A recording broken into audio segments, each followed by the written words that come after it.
We're back, everyone. I finally got my charge pipes in. You already know what's going down today. I'm with my friend Dakota. You guys remember him from the race. He has the 2018 Civic Si. I'm gonna let him lead the charge today. He's actually installed and uninstalled the intercooler upgrades for our cars before, so let's do it. So, as you guys know, I ordered my intercooler package back on May 22nd from MAPerformance. And unfortunately, PRL was all out of their charge pipes at the time. So I just got these in the mail yesterday. I don't think they could have come at a hotter time in Northern California. It's been getting up to 100 degrees, so it's gonna be a real treat to have this on finally. And just so people know, because I have gotten a few of these questions, for our cars, we do not need a tune to take full advantage of an aftermarket intercooler. Is that correct? Correct. So the first thing we're doing is we're taking out the front bumper, obviously. Specifically, we're taking off all these little clips in here. Yeah. You have to take all the clips from this one all the way to the other corner. Or this part right here. So go next there. After you take off all this stuff, you have to take off these screws. There's 2 on either side of the car.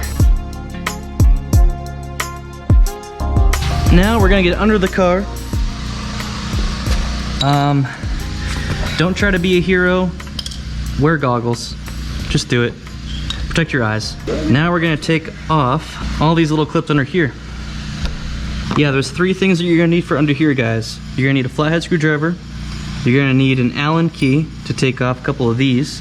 What you're gonna do for these right here, these are really easy. You just turn these 90 degrees and they pop out. So it's really easy to take this stuff off. You just have to be able to lift the car up either on jack stands like we have, or even if you go buy some ramps at Harbor Freight or even Walmart, the ramps are usually around 7 to 8 inches of lift. So once I undo this guy will come out and I'll put him back here on the head. There we go. So there's a little push pin down here. You gotta stick it down. It's like straight down and it'll release that one. And the same thing up here, and I'll just release it. This is a very flexible and forgiving bumper. It is. You do, I mean, at the same time, you don't want a gorilla. This part's so bad. There you go. There. Yeah, it does not sound good at all. So there's little clips down in here that you gotta lift up on, holding him. You guys want to hold it up? It's obviously best to do this with a buddy.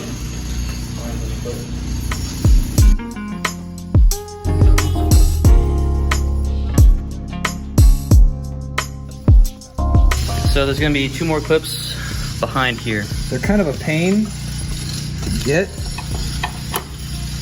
but price tool, super easy. And then you're gonna have 2 more 10 millimeters right here, holding, connecting the intercooler to the stock charge pipes.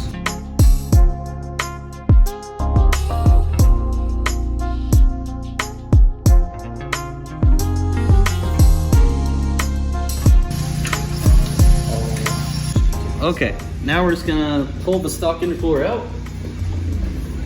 Just rotate that guy off that. Okay, there we go. Awesome. Let's do a comparison. It's so big compared to this. Yeah. Oh my gosh. No, the stock one is a little bit longer in the actual core. Yeah. But if you're obviously going to be getting more air through. 100%. That looks so good. Yeah. Oh, PRL, you did a good job on this. All right, now we have to take the charge pipes out from the engine bay area. Right there. Cool. So you got that one unscrewed. Yeah. It's hard to show it on camera, but it just look down there. Straight down. It's facing right towards you. Sweet. And then actually I was able to. Oh, nice. Pull it out. Do you need my help? Oh, it's coming. Nice. Got it. Dude, nice. So is this something that is necessary or it just makes it a lot easier? Makes it a lot easier. Okay, so what we're gonna do is just unhook this top portion right here of the intake. I think it would probably be a lot more of a headache if you had the stock airbox in here. So we're also gonna take the MAF housing off. Awesome. Just to give you a little bit more clearance. So we can actually take this whole section out in one piece. Is that an 8mm? Yeah, that's an 8. No, it's a 6. Oh, geez, that's tiny. It's a tiny bolt. So you got 2 right here. Cool. So 2 6mm bolts right here. And what exactly are we taking off? So we got a vacuum line in there that you'll need pliers for. Okay. And then 2 sensors, which is where you'll get your pre-turbo or pre-throttle throttle body. So for the charge pipe install, I'm gonna let Dakota lead the way. Okay, so first elbow piece. So I'm gonna go back this way.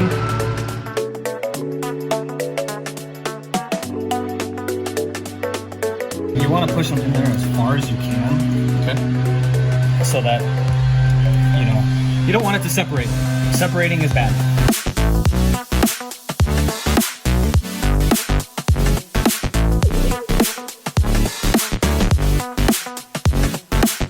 Okay, so now,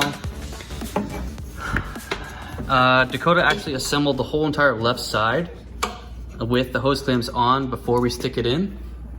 And then you fish it up through there. Come on, go in there. It's just a tight fit. You know what we realized too? What's that?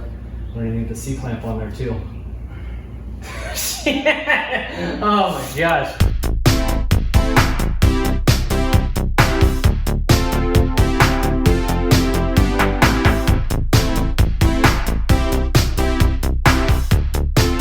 So the first thing you want to do before you put these on the intercooler, what are these called again? The end tank pieces. Okay. So you want to put the end tank pieces in the charge pipes first. So what we did, guys, if you're looking at the car head on, the right side, we put the end piece into the charge pipe first. And then on the left side, we're gonna do it all together because you're actually able to grab it. So it turns out you can vape through the stock intercooler. That's awesome.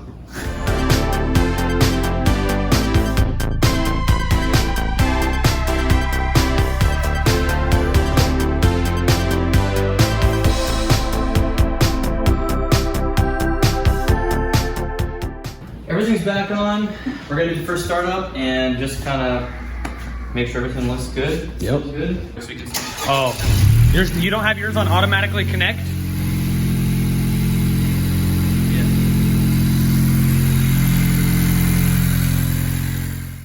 Alright guys, it is now Tuesday. I've had the intercooler on since Thursday. Let me pull up Tuner View. I drove to work a few hours ago, about a 35-minute drive, and I just left work. The car's been running for about 10-12 minutes now. So I'm going to share my temperatures with you. Now pay attention guys, I am going to do a video explaining every single abbreviation that Ktuner has, knock control, ECT1, ECT2, IAT, IAT2. But for this video, all you need to know is that IAT2 is post-intercooler pre-throttle body temperature. Unfortunately, I thought that IAT, just IAT, was the post-intercooler temperature before making this video. Unfortunately, I was wrong. I was reading the cold air intake temperature this entire time, thinking that it was the post-intercooler. So that is my bad for not educating myself properly. I have since discovered and confirmed via multiple sources that IAT2 is the post-intercooler temperature. So that is the temperature of the air after it goes through the intercooler process before it goes back to the turbo. So right now, it is 78 degrees outside, 10 o'clock in the morning.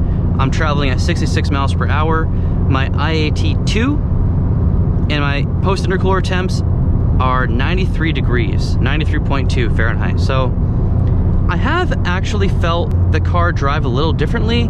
It's not a huge difference because, again, it's like, it gets up to like 95 or 100 degrees here during the day, which really sucks. But anyway, a full review of the intercooler will be coming soon after I do some races.